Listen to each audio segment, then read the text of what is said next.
Oh yeah! Welcome back to Obsessed Kitchen with Chris and Simon. In today's episode, jerk chicken. First things first, seasoning mix. Seasoning? Spicing. Seasoning? Yeah, spicing, man. Spicing. Everyone likes to jerk around. Hey. That's it, I'm sorry.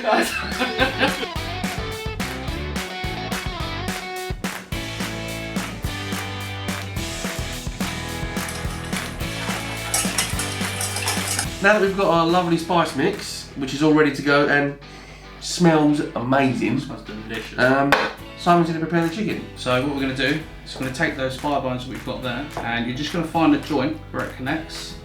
It should roughly be about here in the corner, and you should be able to just cut through. Oh, that poor chicken. And we've got two sections there.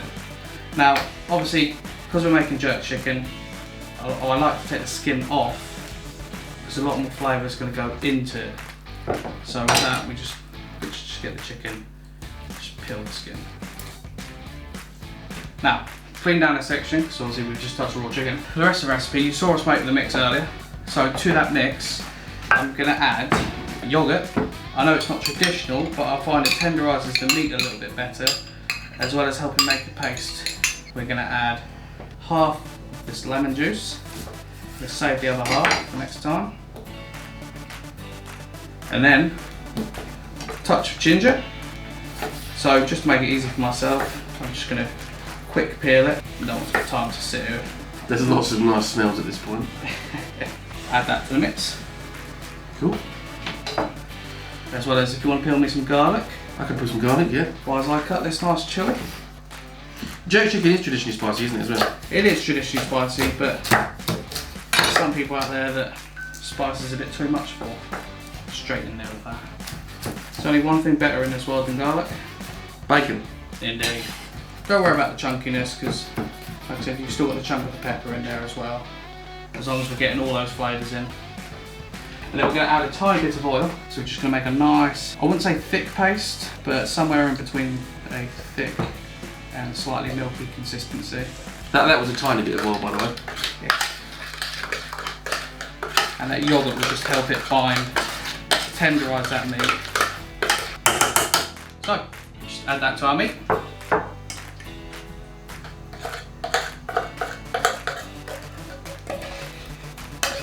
And I'm going to pass that to Chris to just work through the meat there.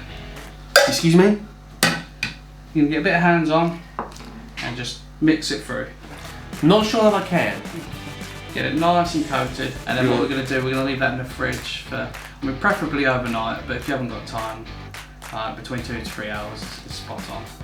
Yeah, get your hands in there, work. I'm trying. Just imagine it's a nice woman. It's not going in the video. Imagine it's a nice woman. You enjoying this, huh? I hate you. I know we're obsessed kitchen, but I'm mostly just obsessed with eating the food. I feel like I've been getting up to something a bit sinister now, mate. I'll put some wrap on that, and we'll just put that into the fridge. Like I said, overnight. Right, so chicken's being marinated. Yep, nice one. Right, we'll grab it out. Well, what we can do is, whilst this is cooking, if you want to get the rice ready. Yep, I'll get some rice ready. So 1 cup of rice, 2 cups of water, which we've actually already measured out. So I'm going to pour that into there. That's all good. And I'm going to do a cup of rice. And I actually can't get into the rice. They do make them childproof for a reason. I actually can't get into the rice. Ah, good. So we're going to let this cook now for about 20 minutes on about 180. Only 20 minutes? Yeah. Okay. Obviously the thicker pieces you're going to want to test just to make sure they are cooked, and if they're not, just stick them on for a little bit longer. Rice going everywhere. The smell just emanating from this is delicious. Would you like some rice for that? Well, I've just poured rice everywhere. Pop this into the oven. We're going to let that cook. And once it's out, we're going to shred it and have it ready for our beautiful burrito. It's been about 20 minutes now. Yeah, it certainly has. Chicken's smelling absolutely Time to fantastic. get the chicken out. You want to see how it's ready? Yeah, that smells absolutely amazing. So you can see where it almost just bounces back. That shows that it's ready now as well. Perfect. Alright, so what's next? So we need to leave this to cool down right before we can put it in the burrito. Oh, Yeah. we're giving the game away, we'll put it in the burrito. So, we're going to need to grate some cheese. Yeah, bread some cheese, warm up a tortilla. The rice is done. Rice. So fold some black beans for that. Yeah, I need some black beans, which we have over there. And a little bit of seasoning. Perfect. So I'll work on the cheese if you want to do the rice. I love a burrito because it's so versatile. You can literally put in whatever you want inside of a burrito. I think one of the nicest ones I ever had is when I was in London, they actually did a breakfast burrito. And that was, mate, that was on point. Honestly, it was so good. I'm sure it was. So I've just got some nice Monterey Jack here. Just shredded that down. Probably not going to use all of that, but it's nice just to have a little backup and everyone has a bit of shaved. We've got some of the coleslaw from our previous video on our sides. So that is going to go beautiful with that jerk chicken. Do you want a little bit of seasoning in there, buddy? Yeah, just a little bit of salt and pepper, please. Always season everything. There's a whole funny thing about seasoning because there's a lot of people that will go to a restaurant, wait for their food to come out, and then chuck a load of salt and pepper on it then. But it's like, if they're a good enough place and the chef's a good enough chef, it's already seasoned perfectly right. My theory on that is I would at least taste the dish, and if it's not up to your salt requirements, then I'll add to it. Yeah. If you're not even tasting it before you're salting it, how do you know that it's not perfect already and you're over seasoning it? Right, rice and beans. Perfect. Right, cool. That chicken hopefully should have cooled down enough by now. Let's have a look at that. So I've got a bowl here, and we're just going to shred into it. Chicken. Yeah. Mate, that smells delicious. So we'll start with a nice bit of Oh, fire. I'm really looking forward to eating this. And we're just gonna peel off some nice big chunks. It smells amazing. I would have a go. Yeah, feel free, man. Let me have the, Dig in. Let me take the bowl over here. I'm gonna do the other fire. Now I like big chunks. I mean, obviously you can break it down a bit more if you like it a bit smaller. So I think that's gonna be enough Works for you, didn't it? for our first burrito. And we're just gonna warm up some wraps. Warm up some wraps. Perfect. The other one's just on a little low heat, just so there's a little bit of heat. What you can do though is take the chicken off. We can put a saucepan down so we can seal the wrap when we're finished. Wrap in.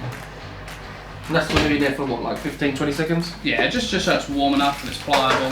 So this will make sure, doing this makes sure what the wrap doesn't open while you're Yeah, eating it. we're just gonna make sure it seals. Yeah. I mean, you can do it. You don't have to use a frying pan. You can just use a nice flat top, something that's just gonna seal it. Yeah, perfect. Hell, even one of those lean green fat reducing grilling machines that I don't have. Come on, wrap. Take the wrap out. Nice warm wrap. And what we're gonna do is we're gonna add in Put in there with some rice. a little bit of rice. Just in the centre here, we don't want to go too far over. Some of that coleslaw. And then we're going to want Chicken. some beautiful chicken. So we're just going to add some of our chicken.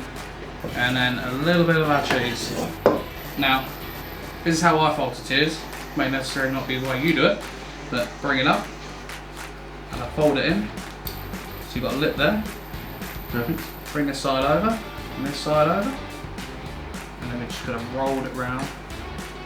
That doesn't look like it's your first time, Rush.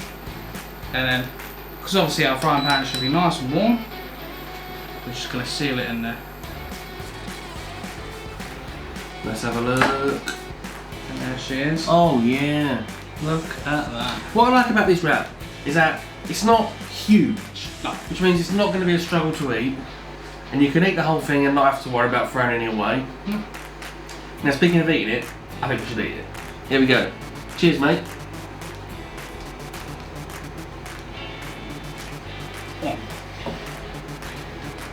Well, if you don't cook anything else that we've made, you've got to cook one of these. Honestly, 100%. This is so good. Well, I'm going in for another bite. I could eat 10 of these. Catch us back next week for pizza. We're going to make the dough, we're going to make the sauce, and we're going to place some toppings, And it's going to be and it's going to be absolutely delicious. amazing.